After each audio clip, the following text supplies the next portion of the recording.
الحمد للہ وکفا والصلاة والسلام علی عبادہ الذین اصطفیٰ خصوصاً علی افضلہم وخاتم النبیین محمد الامین وعلی آلہ وصحبہ اجمعین. اما بعد فاعوذ باللہ من الشیطان الرجیم بسم اللہ الرحمن الرحیم رب اشرح لی صدری ویسر لی امری واحلل عقدۃ من لسانی یفقہوا قولی. سورہ فاتحہ کا جو تیسرا حصہ جو ہے پارٹ 3 جو ہے اس کا ہم مطالعہ کریں گے. آگے اس سلسلے میں جاننے کی کوشش کریں گے. اس سے پہلے جو 2 نشستیں ہوئی ان میں پہلی نشست میں جو یہ جاننے کی کوشش کی کہ سورہ فاتحہ اس سے متعلق جو ہے بنیادی جو باتیں تھیں وہ جانی ہم نے.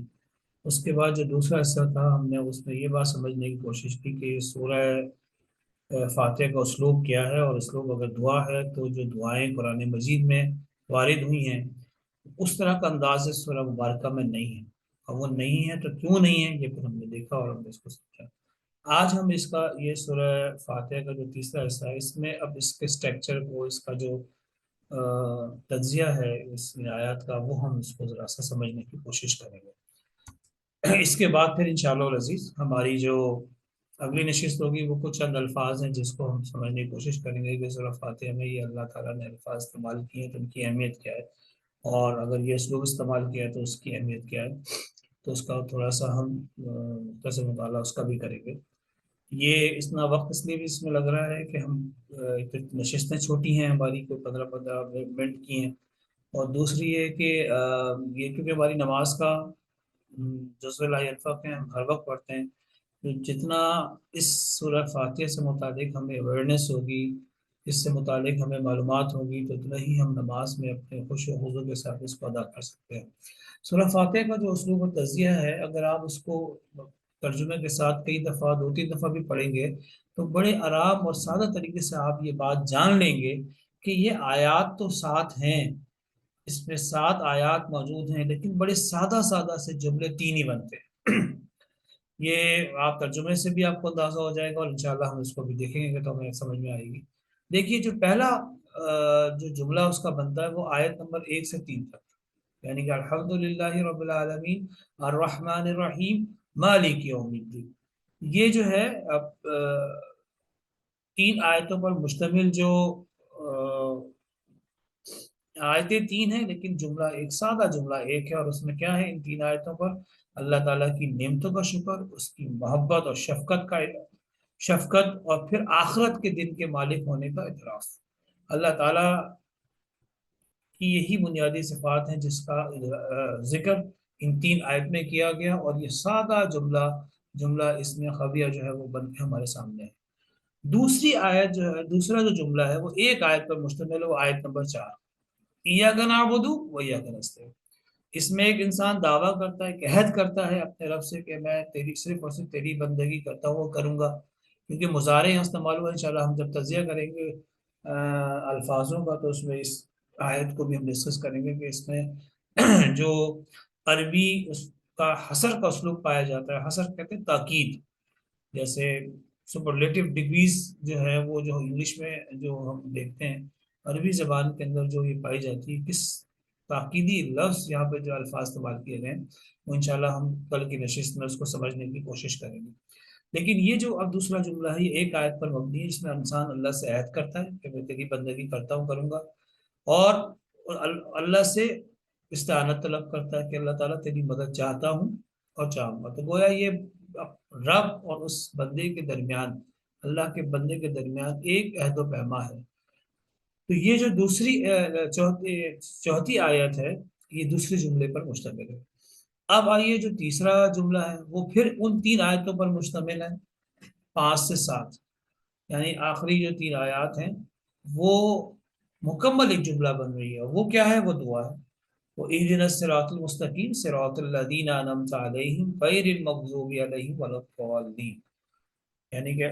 اہدنا الصراط المستقیم، اللہ تعالیٰ دکھا ہمیں راستہ سیدھا، راستہ ان لوگوں کا جن پر تیرا انعام ہوا، جو نہ تو تیرے غضب کے مستحق ہوئے نہ وہ بھٹکے ہوئے ہیں. تو اس میں انسان کی جو اصل ضرورت ہے، اصل نیڈ ہے، اس کی یہاں پر جو ہے اس کی جو دعا کی صورت میں یہاں ادا کر دی گئی. اور یہ بات بالکل حقیقت پر مبنی ہے کہ انسان کی اگر آپ غور کریں، اس میں کوئی دو رائے نہیں ہے کہ انسان کی جو سب سے بڑی ضرورت ہے وہ ہدایت ہے۔ اس کو بڑی سادہ سی آپ مثال سے سمجھ سکتے ہیں۔ ایک جنگل ہو اور اس جنگل کے اندر آپ کو رکھ دیا جائے اور انواع انواع کی نعمتیں، پھل، غذا، پانی، ہر چیز، ادھر چڑیاں چہچہا رہی ہیں، خوبصورت منظر آپ کے لیے، لیکن اس جنگل میں آپ کتنے دن سروائیو کر دیں گے، کتنے دن رہ لیں گے، وہ چیزیں کتنی دفعہ کھا لیں گے؟ کبھی تو احساس ہوگا کہ نہیں، مجھے یہاں سے نکل کے اپنے عزیز و اقارب میں جانا ہے، میں وہاں جا کے رہوں، جبکہ آپ کو وہاں کسی بھی چیز کی کمی نہیں ہے، ساری نعمتیں آپ کو مل رہی ہیں، لیکن یہ کہ انسان کے لیے اس وقت جو سب سے بڑی ضرورت ہوتی ہے کہ مجھے اس جنگل سے نکلنے کا راستہ مل جائے، مجھے کوئی نقشہ، کوئی میپ میرے ہاتھ آ جائے کہ میں اپنے گھر جو ہے وہ پہنچ سکوں۔ اس وقت انسان کو وہ تمام نعمتیں، ان تمام نعمتوں سے بڑھ کر نعمت جو لگے گی وہ ملے، لگے گی ہدایت۔ اس دنیا میں بھی اگر آپ مشاہدہ کریں تو ہمارے سامنے جو ہے یہ بڑی بات واضح سامنے نظر آتی ہے کہ اولاد کتنی بڑی نعمت ہے انسان کے لیے، اس سے بڑی نعمت کوئی نہیں ہے، انسان انہی کو دیکھ کر جیتا ہے، انہی کے لیے ساری مشقت اٹھاتا ہے، لیکن یہی اولاد اگر وبال جان بن جائے، یہی اولاد ماں باپ کے لیے سہانے روح بنے، یہی اولاد ماں باپ کو جو ہے وہ اذیتیں دے، تو آپ سوچئے کہ اس اولاد سے بڑھ کر بڑی زحمت اور بدبخت کوئی اور چیز، بدبختی اور کوئی نہیں ہو سکتی۔ اگر وہ نعمت ہدایت سے آ رہی ہے، وہ ہدایت سے جو ہے وہ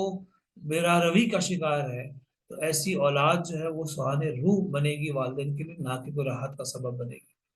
والدین کو نہ ہی ان کی آنکھوں کی ٹھنڈک وہ بن سکیں گے، بلکہ وہ والدین کے لیے اذیت کا باعث ہوں گے، کیوں؟ ہدایت سے خالی ہے۔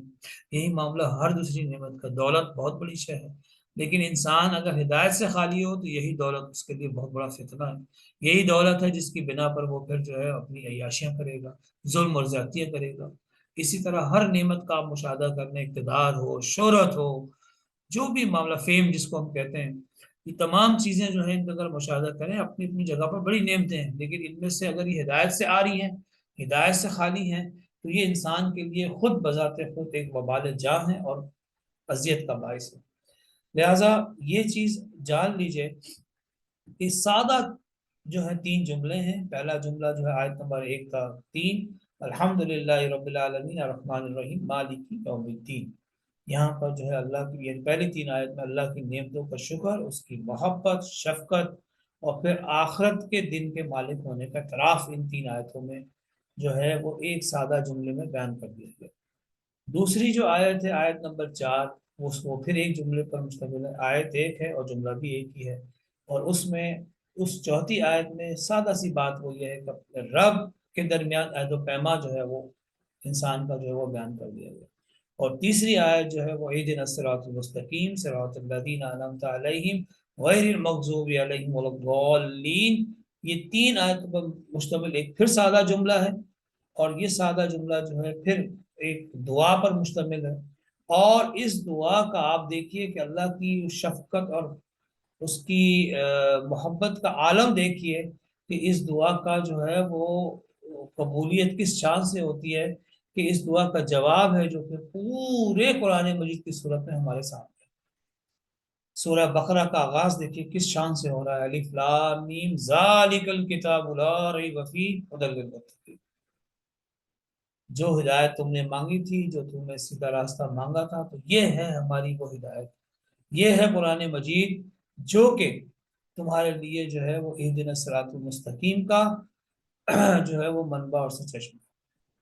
یہ الف لام میم ذالک الکتاب، یہ وہ الکتاب ہے لا ریب فیہ، جس میں کوئی شک و شبہ نہیں ہے، ایرر فری بک ہے، اور کیا ہے اس میں؟ ہدایت ہے متقین کے لیے۔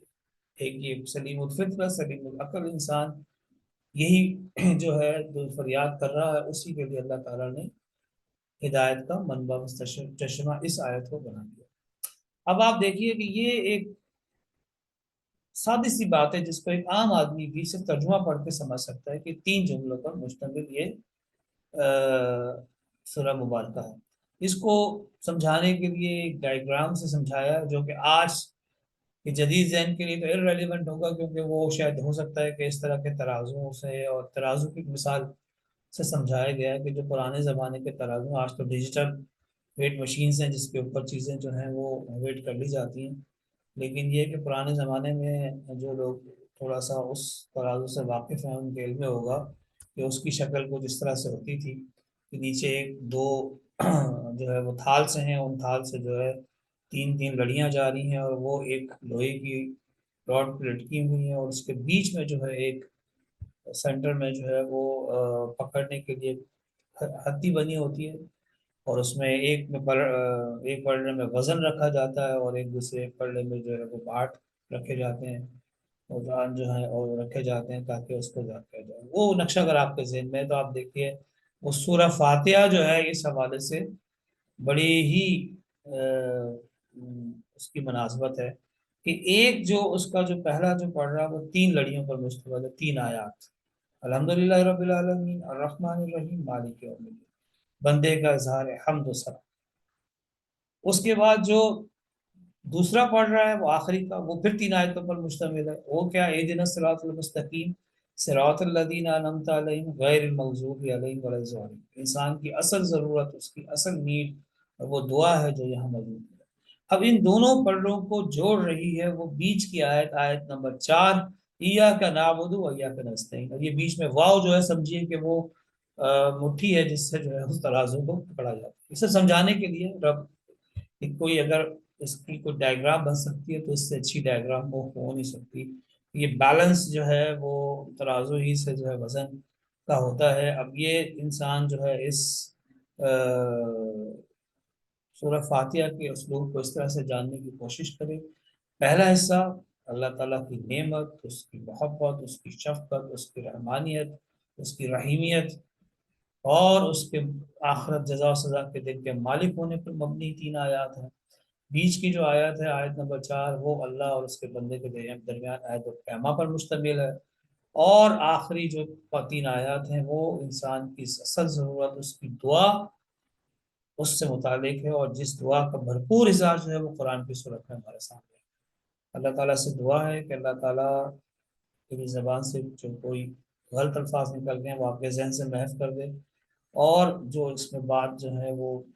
خیر اور بھلائی کی ہیں وہ میرے اور آپ کے لیے تو شافت بنائے۔ اقول قولی ھذا واستغفر اللہ لی ولکم ولسائر المسلمین والمسلمات۔ السلام علیکم ورحمۃ اللہ وبرکاتہ۔